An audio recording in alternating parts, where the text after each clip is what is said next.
अस्सलाम वालेकुम बच्चों, मैं हूं आपका टीचर सर मोहम्मद इमरान शेख और अलीम अकेडमी के प्लेटफॉर्म से हम आज फर्स्ट ईयर क्लास के कुछ एमसीक्यू सॉल्व करेंगे जिनके हमने टॉपिक्स पहले डिस्कस कर लिए हैं, मूल, एवोगाड्रो और स्टोइचोमेट्री।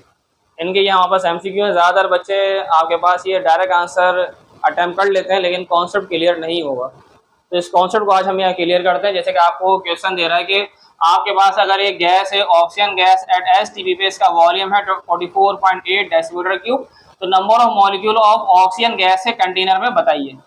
ये सवाल है और ये ऑप्शन आपके पास गिवन है इस तरह से ना, क्वेश्चन नंबर 1 के। तो मैंने ऑप्शन सामने लिख दिए कि भाई आपको ये एक्सरसाइज में इस तरह से क्वेश्चन हैं और इनके ये आपको ऑप्शन दे रहा है।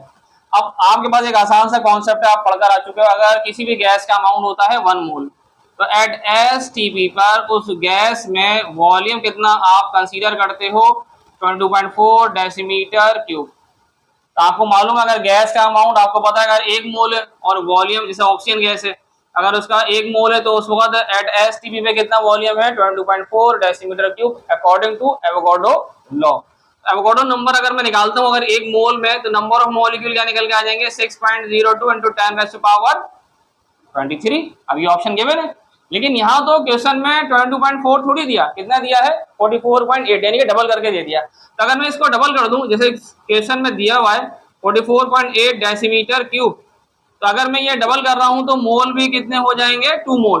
तो फिर ये नंबर ऑफ मॉलिक्यूल भी डबल हो जाएंगे, यानी 12.04 इंटू 10⁻23। आसान है, स्टैंडर्ड याद होना चाहिए कि 1 मोल में इतना वॉल्यूम है तो नंबर ऑफ मॉलिक्यूल इतने हैं। तो अब आपके पास यही था, अगर 44.8 अगर है वॉल्यूम है ऑक्सीजन गैस का, तो नंबर ऑफ मॉलिक्यूल बताएं कंटेनर में क्या होंगे? तो ये रहा राइट आंसर सी, 12.04 इंटू 10⁻23। अब आ जाए सेकंड क्वेश्चन की तरफ। अब वो क्या कहता है आपसे, वो कहता है भाई शुगर का एक मॉलिक्यूल दे दिया आपको और इससे कितने मोल है? 1 मोल। कहता है नंबर ऑफ कार्बन एटम। अच्छा, आपसे क्या कह दिया कि आप नंबर ऑफ कार्बन एटम बताइए अगर 1 मोल है किस चीज के? C12, H22 और O आपके पास कितना आ रहे हैं? 11, यानी कि ये दे रहा है शुगर। अगर आपको शुगर के 1 मोल दे रहा है, तो अगर आपको शुगर के 1 मोल गिवन है तो बताइए इसमें नंबर ऑफ कार्बन एटम कितने होंगे? आसान है। आप क्या करें, आप सिर्फ और सिर्फ ये देखें कि कार्बन एटम हमें यहाँ पर कितने गिवन है शुगर में। शुगर में नंबर ऑफ कार्बन एटम कितने आ रहे हैं बच्चों? नंबर ऑफ कार्बन एटम कितने आ रहे हैं हमारे पास? 12। तो जो भी नंबर ऑफ कार्बन एटम है हमारे पास इसमें बताने के लिए, तो आप क्या करो, आपके पास नंबर ऑफ एटम है 12, तो आप किससे मल्टीप्लाई करो? तो अगर 1 मोल की बात कर रहा है तो नंबर ऑफ मॉलिक्यूल क्या होंगे? 6.02 इंटू 10⁻23 मल्टीप्लाई कर दें।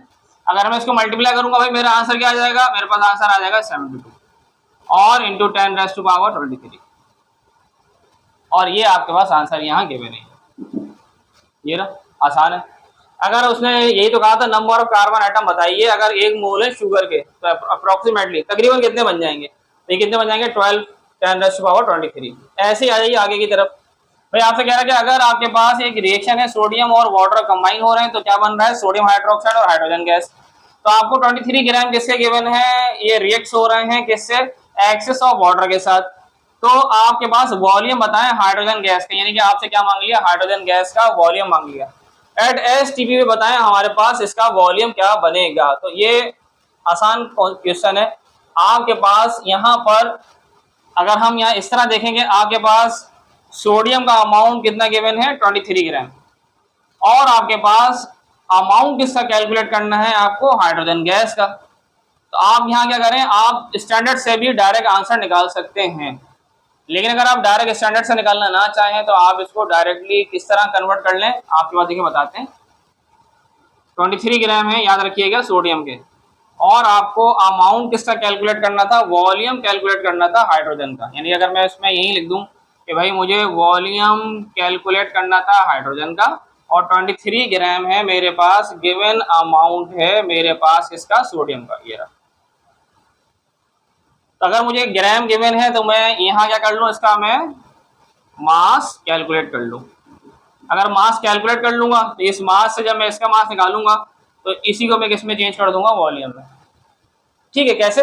यानी कि पहले यहाँ क्या लग रहा है? मास मास रिलेशनशिप। तो किस तरह से सॉल्व करेंगे भाई? आप मास मास रिलेशनशिप में आप सबस्टेंस से क्या लेते हो? Molecular mass. क्या ले जाना, आप ऐसे कर लें, तो यहाँ अगर इसका मास निकालता हूँ हाइड्रोजन का 2, और यहाँ बेटा अगर हम इसका मास निकालेंगे तो सोडियम का 23 और मल्टीप्लाई बाय 2, कितना आ गया ये 46। अब आसान काम है, आपके पास जिसका भी आपको अमाउंट कैलकुलेट करना हो, किसका भी करना है फिलहाल आपको हाइड्रोजन का, तो सॉल्व कैसे करेंगे, पहले तो आप इसका निकाल के बताइए मास।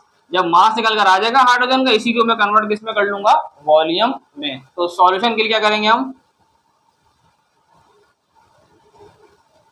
कि जिसका भी अमाउंट मुझे निकालना है, जैसे मुझे हाइड्रोजन का मास निकालना है तो हाइड्रोजन का मॉलिक्यूलर मास कितना है 2, ये मैंने पहले लिखा। और अमाउंट किसका गिवन है मेरे पास अमाउंट गिवन है सोडियम का, तो सोडियम का मॉलिक्यूलर मास कितना आ रहा है 46, ठीक है। और मेरे पास गिवन अमाउंट कितना है सोडियम का, जो भी गिवन अमाउंट होगा वो कहाँ आ जाएगा मल्टीप्लीकेशन में, ये रहा 23। अब इसे सॉल्व कर लेते हैं, 23 1 और ये 2, तो ये हमारे पास आंसर क्या आ जाएगा 1, और ये 1 हमारे पास क्या आ गया है मास। तो ये 1 ग्राम किसके निकल के आ गया मेरे पास हाइड्रोजन का। अब मेरा ये आ गया गिवन मास। अब इसी मास को मैं किस में चेंज कर लूंगा, वॉल्यूम में। अब स्टैंडर्ड वॉल्यूम क्या होता है, स्टैंडर्ड वॉल्यूम आपको पता है कि हमारे पास होता है 22.4 डेसीमीटर क्यूब, और गिवन कितना है मेरे पास अब हाइड्रोजन का, कितना निकल कर आया ये मेरे पास 1 ग्राम। तो ये जो भी गिवन होगा वो ये कहाँ आ जाएगा मल्टीप्लीकेशन में। तो डिवीजन में कौन आएगा, डिवीजन में आएगा हाइड्रोजन गैस का मास। भाई हाइड्रोजन का गैस का मास कितना था 2, तो मैं इसको डिवाइड करूंगा, मेरा आंसर क्या आ जाएगा, मेरा आंसर आ जाएगा डिवाइड करने पे 11.2 डेसीमीटर क्यूब, ये आंसर आ गया। और 11.2 आपके पास यहाँ पर ये रहा ऑप्शन है। तो मैंने क्या करा, मैंने पहले यहाँ पर सोडियम के गिवन ग्राम से किसका मास निकाला, हाइड्रोजन का मास कितना निकल कर आया 1। ये अब गिवन मास है, इस गिवन मास से मैंने क्या निकालना था वॉल्यूम, स्टैंडर्ड वॉल्यूम मैंने यूज करा, डिवाइड करके गिवन मॉलिक्यूलर मास से डिवाइड करा, और मेरे पास ये आंसर कितना आ गया 11.2 डेसीमीटर क्यूब। ऐसे ही अब एक और क्वेश्चन आ गया, आसान है कि आपसे कह रहे हैं भाई जैसे एक सैंपल है और substance contain same number of atom और that of 20 gram of calcium. अब कैल्शियम का हमारे पास मास कितना होता है 40 का हाफ कर ले कितना होता है, 40 का हाफ आ जाएगा 20। यानी कि अगर मैं चल आपको रेशो के लिहाज से अगर समझाऊं, अगर मैं आपको रेशो के लिहाज से समझाता हूं, ये रिमूव कर देते हैं भाई, कैल्शियम का मास है 40, और अगर मैं हाफ करता हूं, कैल्शियम का मास है आपके पास 40, और ये रेशियो के लिहाज से हमारे पास अमाउंट कितना दे दिया है इसने, हमारे पास कितना दे दिया है 20।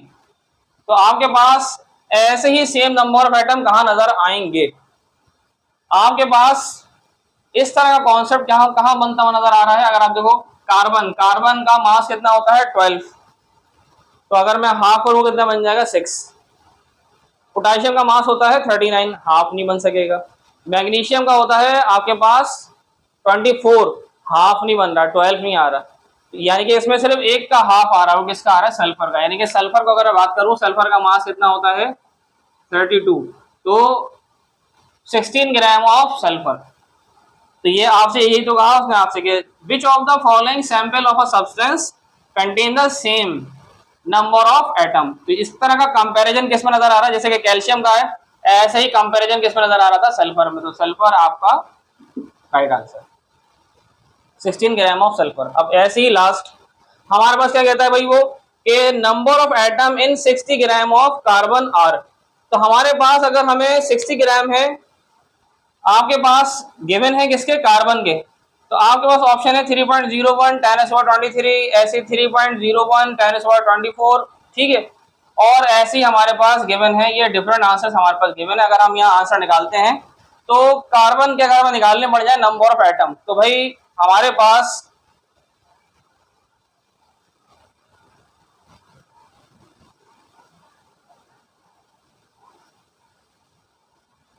Number of atom is equal to mass divided by, आप ले लें यहाँ अगर नंबर ऑफ एटम की बात कर रहे हैं तो एटॉमिक मास मल्टीप्लाई बाय